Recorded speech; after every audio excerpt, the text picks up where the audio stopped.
welcome to the second episode of Njeri Talks. I'm really honored to have today with me the two Freds, Fred Murimi, managing partner of Centum Capital, and Fred Kambo, principal at Zoscales. Do you say Zoscales? Zoscales Partners. It's a real honor for me. Both of you I know very well.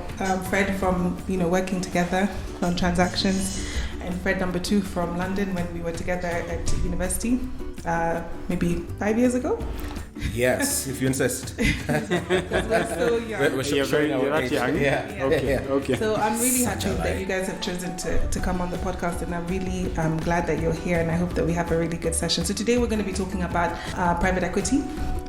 It's a specialization of mine, and you guys are the experts. You guys are the clients. You guys are the ones who know exactly what's going on, and we can only service and give you what you want in that space. So if we can learn anything from this, it will be how private equity works and what we should really, as lawyers, be focusing on to deliver to our clients. So we want to get to know you as well.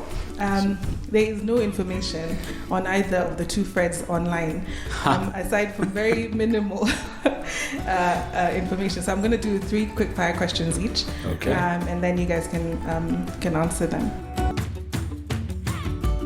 So let's start. I mean, two Freds is confusing, so we'll stick with Murimi. That works for me. And we'll stick with Fred. So you're the managing partner.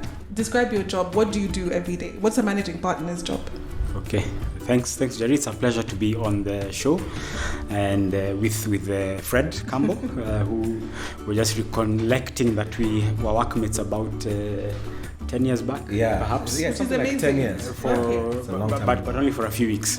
I think he came in, found me, and left. Okay. I think I was too much for him. I promise it was legal. We were not doing anything illegal. Okay, excellent. Sounds a bit dodgy. Yeah, great.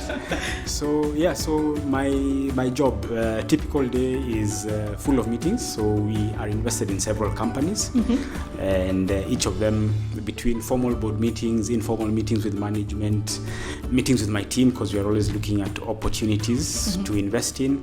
So there are lots of analysis. The whole business of investing is about trying to predict the future. Yes. And no one is right about what the future is. Yeah.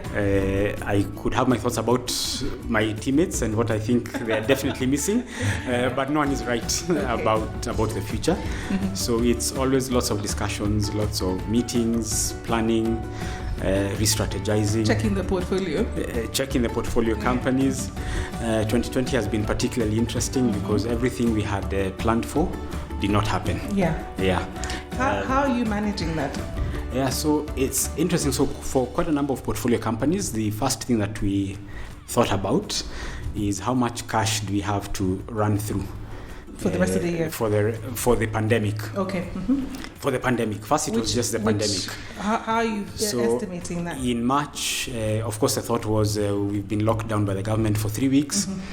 Many thought after 3 weeks, then Corona will be done and we'll be back. Naively. Yes. So I decided to spend a little time just doing a bit of research on viral pandemics. Okay. And in the history of viral pandemics, at least the last 100 years, from the Spanish flu, there have been 7 viral pandemics. Okay, wow, okay. Of the 7, 4 have been in the last 20 years. Wow, okay. These are things I don't even know. So okay, Meaning that it's not new to get a viral pandemic. What's definitely happening is that they are coming with increasing regularity. Okay. Between there's the first SARS, bird flu, Asian flu, and the like. So now we should be budgeting that once every 5 years. Wow, okay. We'll go through some viral pandemic. I mean, this is the reason why we're doing this podcast. This is something that no one has. To avoid pandemic? No, to planning. That's an excellent observation. Yes. They say, unfortunately, one of the things we learn from history is that we never learn from history. And it repeats itself and we never learn. Yes, so I decided to take a lesson from history. So viral pandemics have been there. And like I said, 7 in the last 100 years, of which 4 have been in the last 20. Okay, so that was one. So after we get through COVID, there'll be another one. Maybe 2023, 2024, The second thing was, of those 7 viral pandemics, the one that was with us for the shortest was 14 months. Okay. Okay. So I looked like a madman saying the soonest we'll be out of COVID was April 2021. Okay. This perfectly was fine. In March. That's reasonable. Yes, but in March it sounded like too long. At most it was a 3 weeks lockdown. Yes, yeah. Maybe it's extended by another few weeks. Yeah. So then now the question came up, so do our businesses have the cash to survive through at least 12 months? Okay. Yeah. And so you can imagine all the calculations. People are trying to project revenue. This is the revenue, these are profits you're going to make, so we'll be left with so much cash. You question, will we actually have the revenue? Yeah. The expenses are there. Yeah.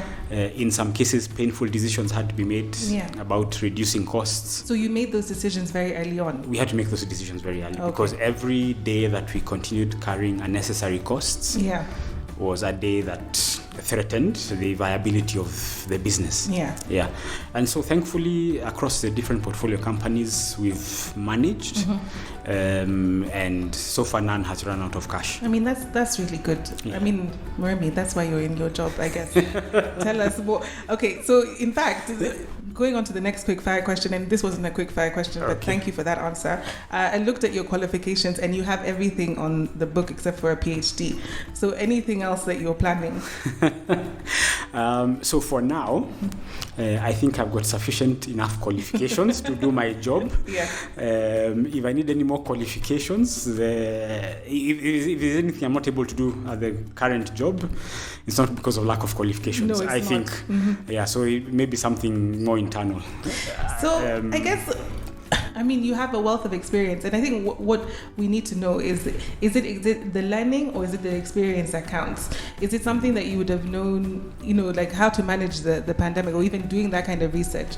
Is it strictly, innate in you, or is it something that the learning has taught you? Okay. So for me, I've always liked to read for a long time. In fact, maybe because growing up, my dad had a bookshop. He ran a bookshop. Oh wow! So I'd spend my weekends, holidays in the bookshop. Amazing. Which gave me two things. One, it gave me the desire to make money. Okay. But two, because there are lots of periods of lull, then I just picked up reading. So I like to read a lot. So even when this pandemic struck, the first thing was, I need to read that's about such a pandemics. Good, I mean, you've given us gems already, which we can take away. So thank you for that. I know that you're also a runner. Don't know how quick you are, but you're definitely quicker than me. Because when I saw you the last time we were I was entering the stadium, you were coming out at the Beyond Zero Marathon. So I know that you do that as a hobby. Why running, and what other hobbies do you have? Okay. So so running is one of my hobbies. I picked it up about 5 years ago.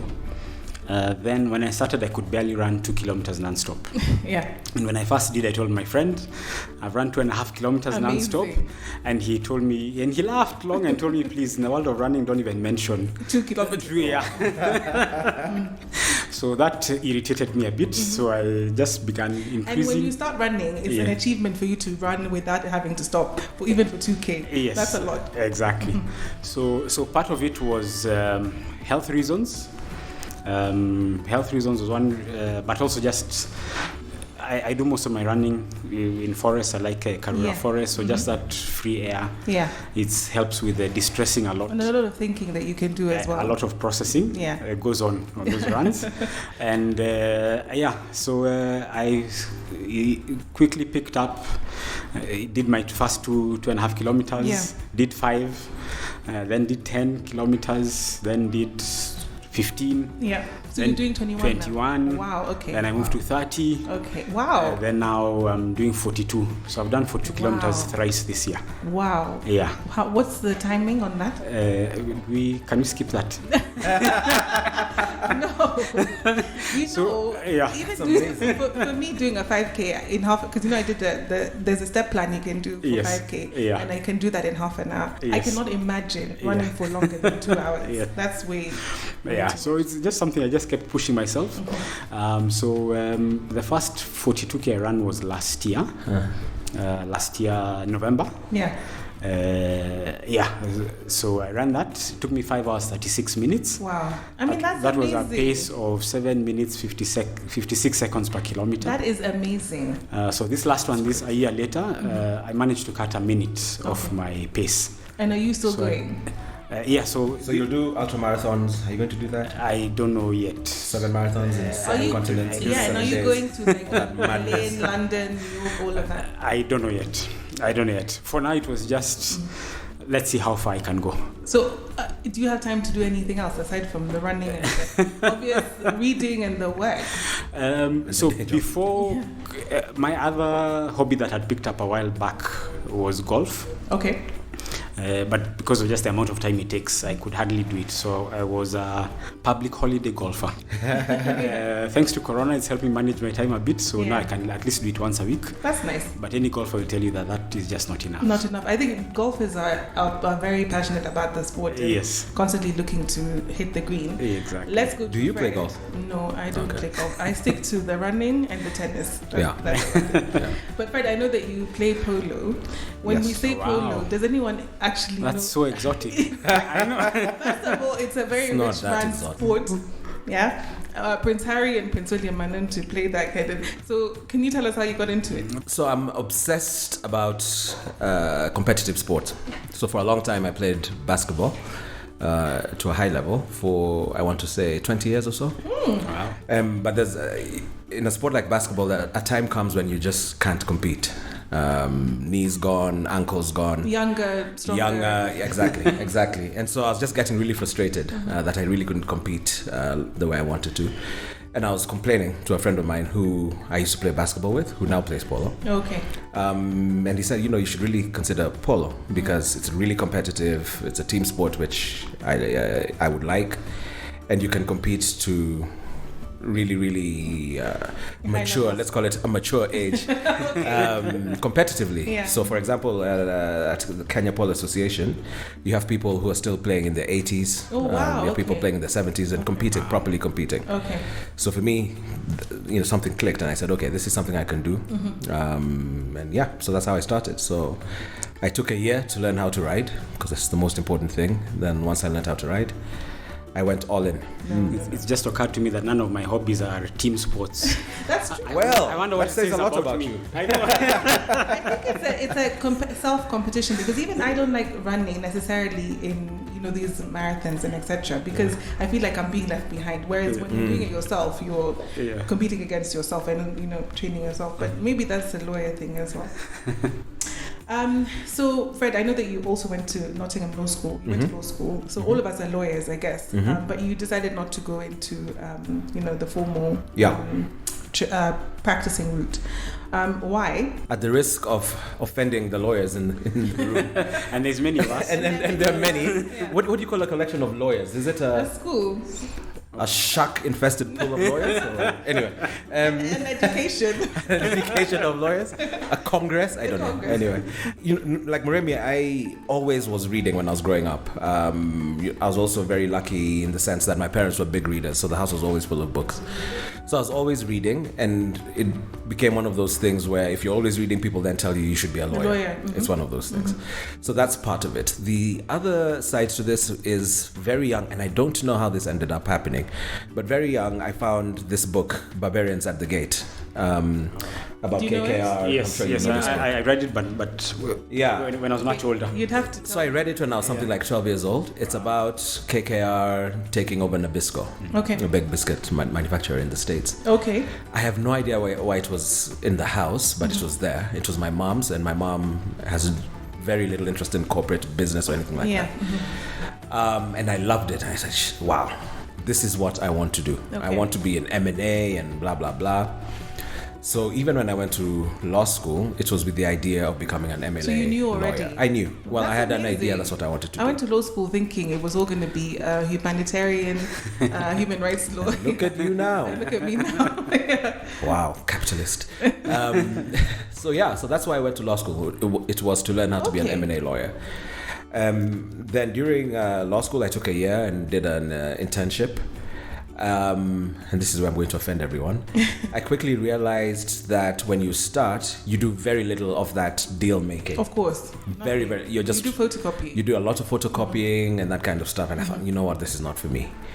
So I looked around. I still wanted to be in the deal world, and I thought, perhaps investment banking is the way. Yeah.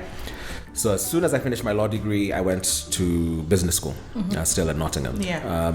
And now the idea was, once I finish business school, I'm going to go into this banking story. So that's how that happened. And I think, knowing you from London, you were always one of the most sharply dressed students that were around. So you were already in the city. Really, he did. I was sharply dressed today for those listening to us. I was hoping you'd say I was one of the sharpest people, but let's talk about dressing. We were not meeting. We were meeting in informal places. This is true. Not in the business setting. Speaking of books, I know that you're a board member of Book Bank. So actually, I was going to ask you about books. It's good that you brought it up yourself. So you're on a desert island. What book would you take with you? Oof. Not Barbarians of the Game. No, that's a good question. It would be something from Stephen Fry. Okay. He's such an amazing writer. Wit. Yeah, dry wit, but also very, very intelligent, very erudite, knows a lot about a lot of things. So right now I'm reading a book of his based on Greek mythology. Wow, so he's retold the Greek mythological stories, but in a contemporary, and I think that's cool. That's funny way. So it would actually, be something when by I was drafting Stephen the Fry. questions, I'd asked that question to Murimi, and then now it seems very apt. I didn't even know that your parents owned a bookshop. So what book would you take? One book, stranded on an island. Yeah. The Bible. To pray for you to get out. Yeah, you know. The only hope, Yeah. Thank you for that, because that's quite informal. And I also wanted to, people need to know and see a side of, there's a professional side and obviously there's an informal side all of us have. But tell us about your experiences at work. What is the highest high and the lowest low that you've experienced? Because I think people need to see that we're also human. We're not just successful transactional lawyers. Yeah. So Fred, why don't you start? That's a good question. The highest high at work. The highest high at work, it's a strange one. So I want to say 4 or 3 years ago, we had an intern visiting from Pakistan. This is at a firm I was with before I went to Zoscales. And she spent a year with us. Really, really smart lady. Really hardworking, really good with people. But anyway, when she left, she wrote me this 4-page letter, just saying how much she enjoyed spending with us, and how much she enjoyed working with me, and that she really enjoyed that I mentored her and took time with her. At no point did I ever think I was mentoring. I just thought we were doing our job. So for me, that was a big deal. That's really nice. Yeah, it was very, very nice. I think you don't realize the impact that you have on people. You don't until after. Yeah, and so it's always important to bear that in mind, whoever you meet. Murimi? Wow. Fred sounds so human. It sounds nice. Unlike this marathon robot. Psycho. Sorry, I will not sound human, but it's really, I think in the world of private equity, it's about supporting businesses. And I think one of the highest highs is when we got in one of the businesses we're invested in, and we are on this consolidation, merger, rationalizing investments, etc. Yeah. And they had a very successful year. And that year there was a bonus issued to the staff then of 200 million shillings. Wow. Okay. These are guys who had not seen bonuses of that kind. Yeah. But just seeing the appreciation in their faces of your plan worked. It was successful. And it's been successful, and it's touching us fine materially. Yeah. But I think that's also important. I think the thing about M&A and transactions is that really the aim is to improve whatever business you're entering into. Correct. And if you can do that, and if the merger is successful, it's always a reward. So I appreciate that, because you're actually improving not only people's lives, but the economy in general. Correct. So there isn't just the shock-infested waters that people think about. But thank you for that. And what's the low, Fred? It'll come as no surprise that the low is this explosion of a barrage. It's no secret. That's where I was. So yeah, I mean, it hit me particularly hard. Yeah. Because was it a surprise? It was a complete surprise. Okay. For me, it was a complete surprise. So there are a number of things that aligned at the same time that made it hard. So I had just done a series of transactions. So we'd just done 4 hospitals. Yes. And we had just put them together. Yeah. So it was really high. I was at a really high point. And after I'd done that, I then went to blow some steam off. So I went to the bush. I like spending a lot of time in the bush. And I was somewhere in Samburu. I think I left on Friday, and then on a Saturday we got an email from the head of the fund saying, whatever you do, don't panic. Let's have a call at 5. As soon as someone says that, of course you everyone is panicking. Yeah. What do you mean, don't panic?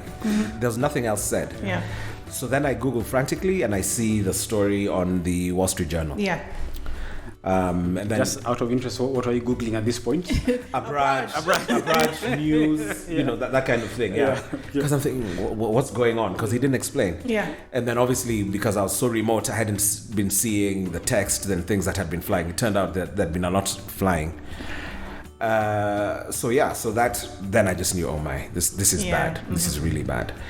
And so for me, the law was that exploding, because I really thought we had something special. I thought we were doing something important, especially from my fund, which was the Global Health Fund. Yeah. It was the first time anyone had put $1 billion together to improve healthcare and to provide high quality care at affordable price. So it was very important, this mission. And that it went away, that devastated me. I think these things can be surprising. I mean, I remember even when we were in London and the recession hit. Yes. And we had major plans. I was about to start being a lawyer in the city, and then. So you went in university 5 years ago. I mean, did you really have to go there? Did you? Did you have to? Thanks, Fred. Okay. Wow. There's always that guy. Fred is that guy. That's very funny. And I just thought I was going to start working in the city, and then we were taken back a year. So that can be was devastating. nuts. I mean, I was at JP when the thing hit. Yes. And again, you're not really seeing the news, and then I see a headline: JP Morgan about to take over Bear Stearns.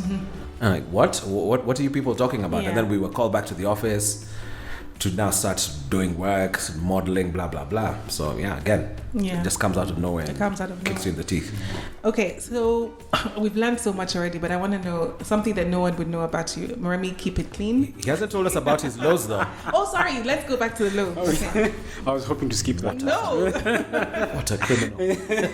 Thank you, Fred, for reminding me. So I think my lows again around people. Many times we go into businesses, or we're in businesses, and we are hoping it's going to work out, and it does not sometimes. And in some cases, just you got to rationalize costs, and then it involves laying off people. Those are the toughest decisions. Those when it doesn't work out. Okay, let's go to what is the one thing that someone would be surprised to know about you. Okay, I'm a Sunday school teacher. Seriously? Oh, wow, that's seriously cool.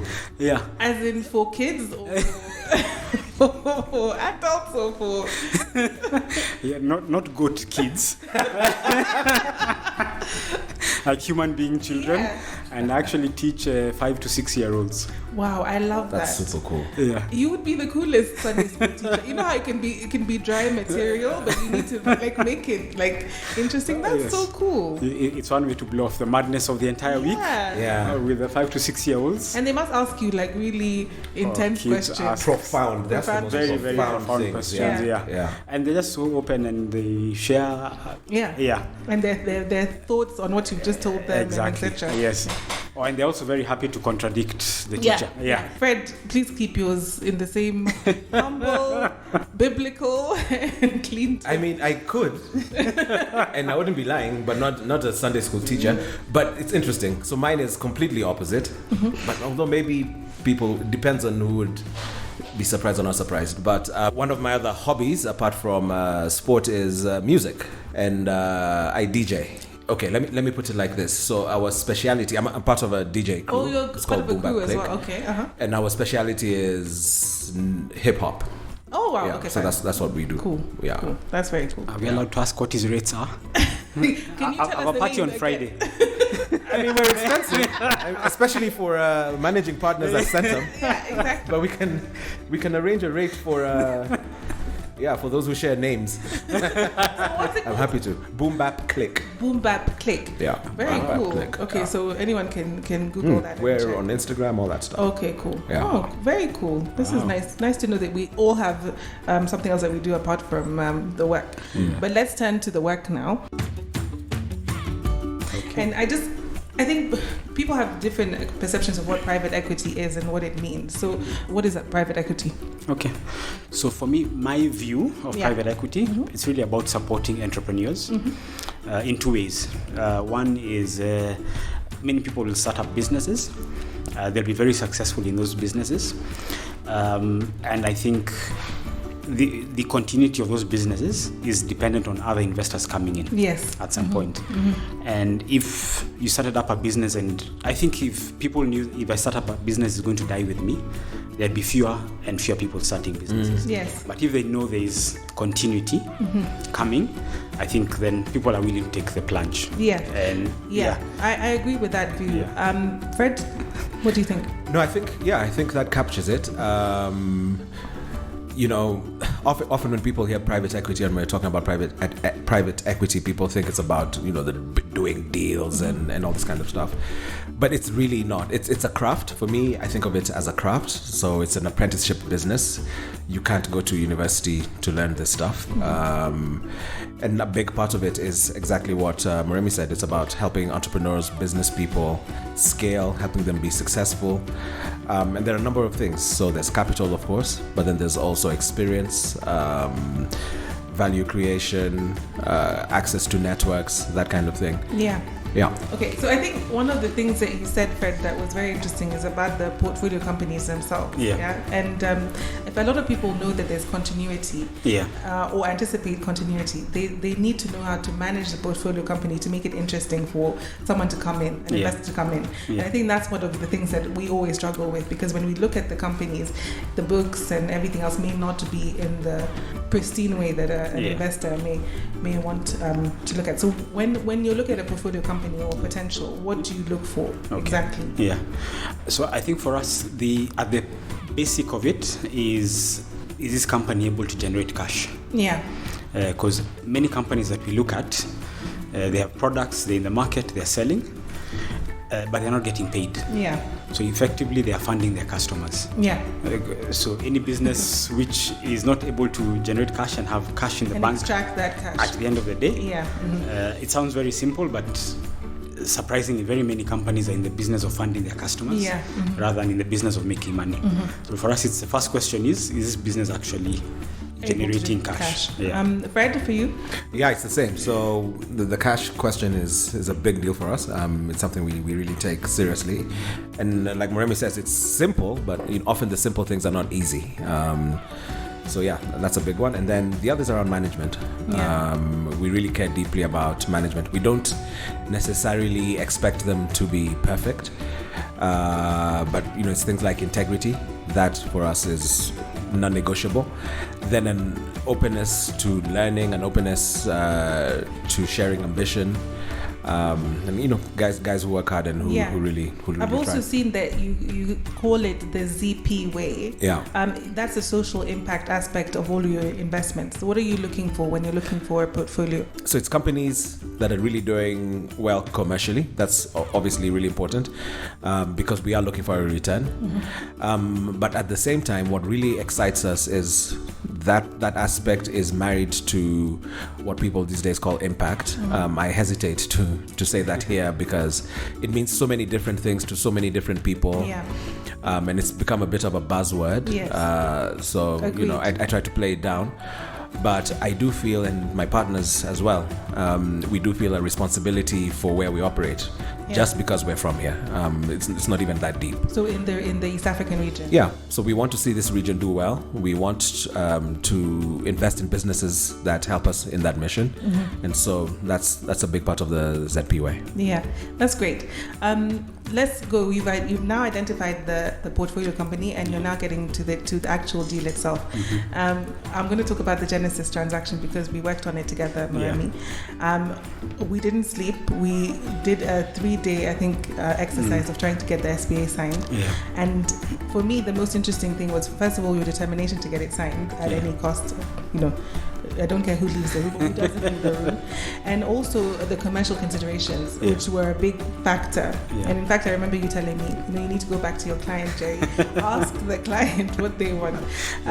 Because sometimes legal reasoning gets in the way of what the commercials are. So it may not be important to the client, but it may be a legal point. Yeah. So tell us about that process and how you see that process. What is the best kind of process for you? Okay, super.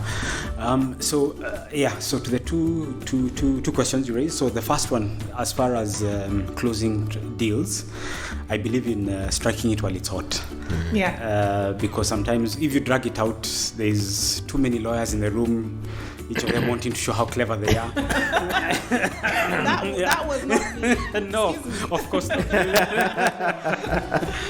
So once you sort of the parties are sure that we are doing this deal, it's better to close it as quickly as possible because stuff happens. Things change. We closed a deal. There's a deal we closed November 2019. If we had waited another 2-3 months with COVID, exactly, nothing would have happened. Exactly. So sometimes you got to accept what seems to be a non-ideal transaction in terms of transaction terms, but I'm a firm believer in the 80-20 principle. Once you've got 80% agreed, just close. Just close. The other 20%, it's neither. We can debate it academically. But let's just do it. But let's just close. I like that. Strike it while it's lawyers, I will say for myself, we want to perfect the document and get everything pristine and nice and neat. Yes. And that's not always possible, but I like that. True. It's a very commercial approach. Exactly. Fred? So from our point of view, and from my experience, it's at the risk of being really boring, it's the same thing. You don't have to get every single detail right. I like what Murimi said, strike while the iron is hot, or when the deal is still, when it can still be done. And it's true, things change, and it can be as simple as moods changing, priorities changing, because this is not the most important thing in the world that's happening for anyone, right? So things can change, and as soon as you have parties that are willing to do it, be practical, be commercial, find a way to get it done. But I think the other thing I would add is, even when things get heated, just keeping a cool head, very cool. And realizing, look, this is not the most important thing. We're not saving the world. We're not doing brain surgery. Everyone calm down. It's not about, I need to show that I'm the cleverest guy in the universe. Just everyone calm down, and remember that if this deal happens, we're going to have a relationship post all this. So if you find a portfolio company and you don't gel with the founders or the people who will remain, because at the end of the day you're not buying 100%. Yeah. What is your approach to that? Is it more important for the personalities to work than the actual deal itself? I'm not sure you can divorce the two. I'm not sure it's either or it's binary. For me, I think it's important for the personalities to gel, especially between the principals on the PE side and the principals on the company side. I think it's super important. So I think, at least for me in my deal making, a lot of time is just spent getting to know people. To understand, is this someone that I can live with? It is a marriage, really. It is. I've actually thought, many times many employers will do psychometric testing on their employees coming in. And it's employer-employee relationship. I think in the PE space, I hope we can one day normalize psychometric testing. Completely agree. Plus maybe marriages as well. Especially marriages. What? Who said that? Fred, I think it's a very Murimi. You have a happy marriage. Very happy. Very happy. Fred is the most Good save. bachelor in Nairobi. Good save.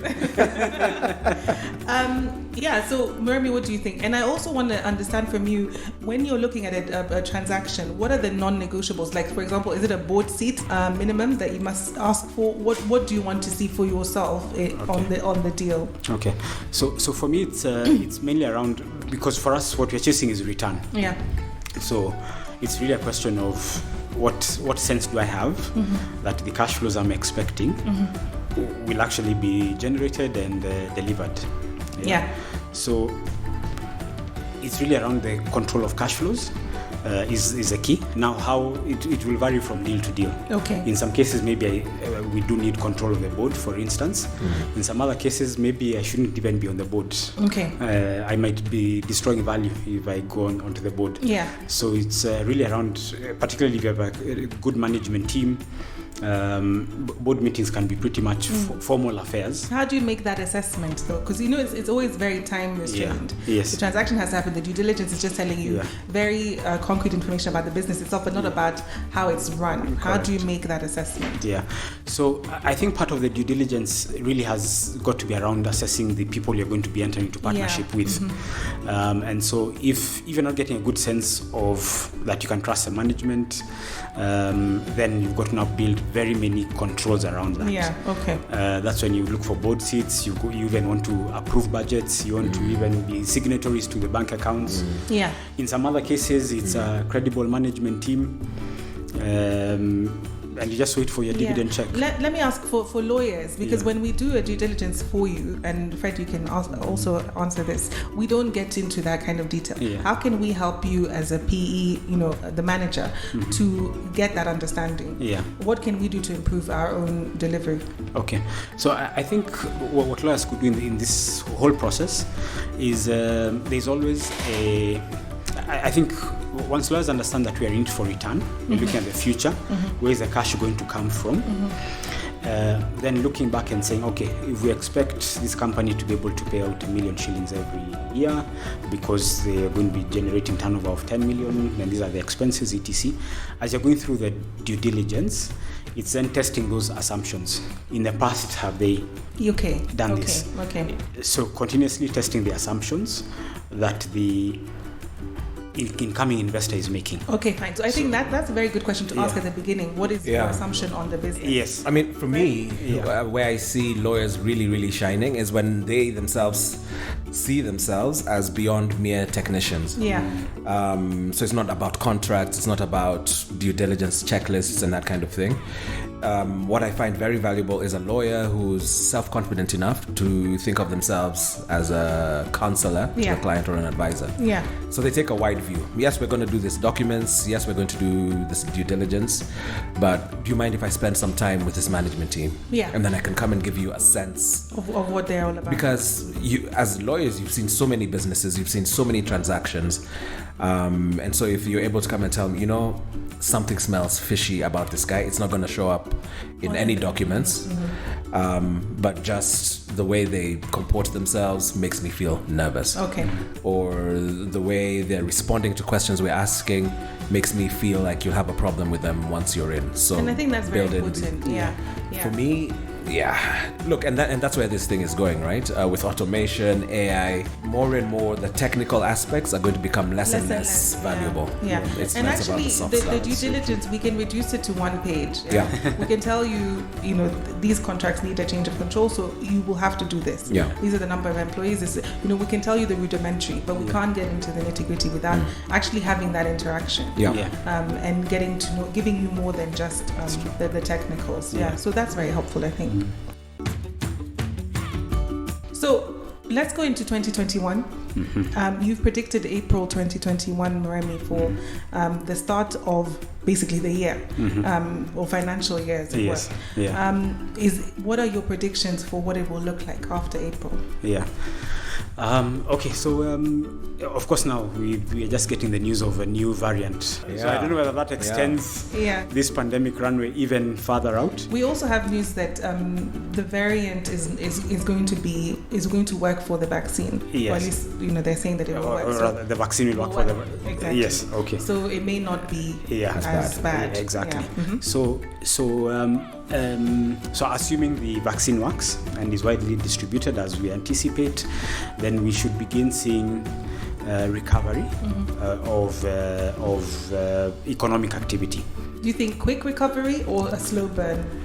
So it's likely for my view is particularly in developing economies, and again just going back to history, whenever we've had a crisis, viral pandemic or economic crisis or the like, developing economies take a while longer than the developed, and typically it's been developed economies would be typically a year later.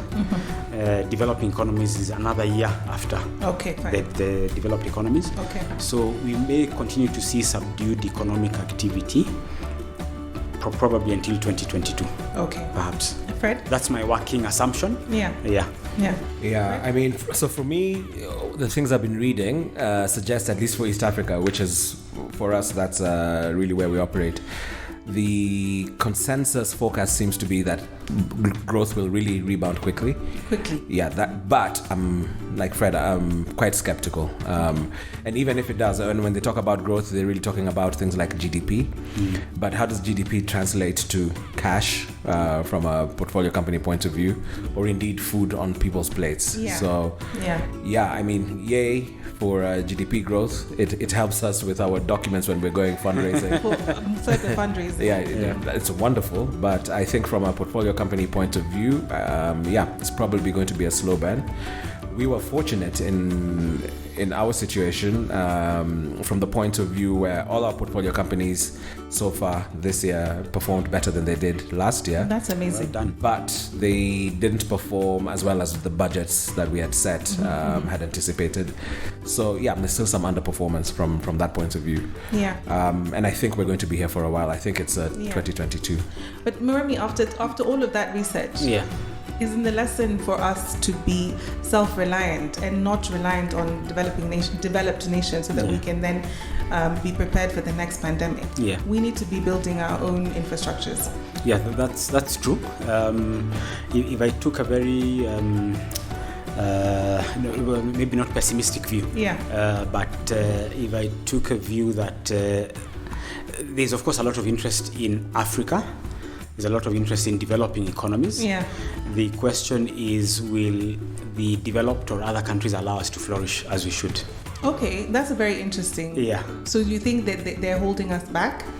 I think, speaking purely economically, that's fine. There is good reason for them to want to hold us back. That's a very interesting point. And I think we're not helping ourselves really in like governmental governance structures in order for us to propel ourselves further. But the private sector can do a lot about that, can't it? I think the private Centum sector specifically can do. Yes, Centum. I can assure you, us and many of us are doing everything possible. Of course, because we're here, we're invested in the economy, and we all want to see the economy growing and booming. So I think we are pretty much doing as much as we can. And of course, there's always room for improvement. But we do need to have conversations. Private sector, government, our political leaders, people of goodwill, because there's many internationally, even in the developed countries, who are people of goodwill and want to see us flourish, without a doubt.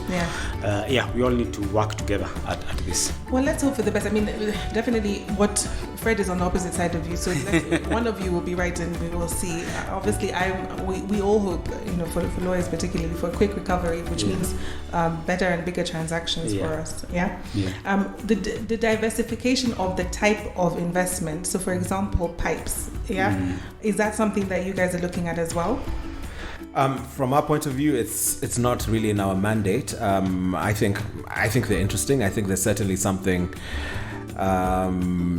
Something to pursue there. We're fortunate we've just been speaking about how hard it is for us, or the kinds of challenges that exist for us given where we're operating. But on the other side of the coin, it also means the opportunity is much larger. Yeah.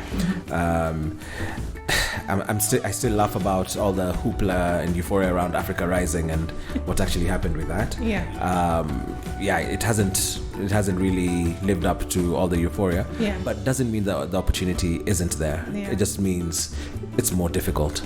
So for me, from my point of view, even though our mandate specifically doesn't allow us to do things like pipes or real estate or whatever, I think systemically there's a huge opportunity, and the more people who come and do it, the better. I think different asset classes, standards. Murimi, what about you? Yeah, well, so for us, thankfully, we've got a pretty wide mandate. And I'd say perhaps in terms of possibly any sector that one wants to be in, you can't ignore the airlines. Let's park that for a while. You can't, as an investor, you can't ignore what's happening, because in many cases those are the largest entities in any sector. They are dominant, they have strong market position, and from a return point of view, from also just growing the economy, growing the sector, sometimes there is a case for making an investment in a public entity already.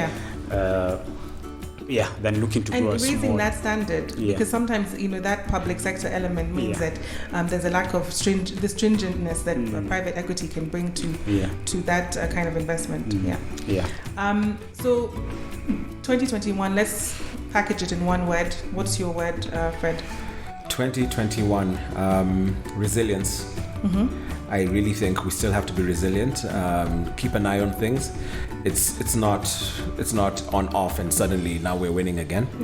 So I think we have to be resilient in mind and in spirit to be ready to fight. I think we still need to fight. 2021, pretty much the same. For me, it's one phrase is we are not out of the woods yet. Both from a public health point of view, also economic activity. We are not out of the woods yet.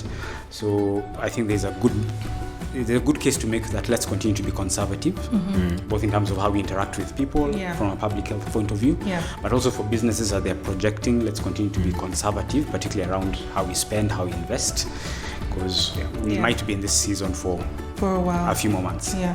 Well, we'll see how it goes, and we'll keep in touch. And thank you so much for joining me on the podcast. It's been so great. It's been so funny, like I expected.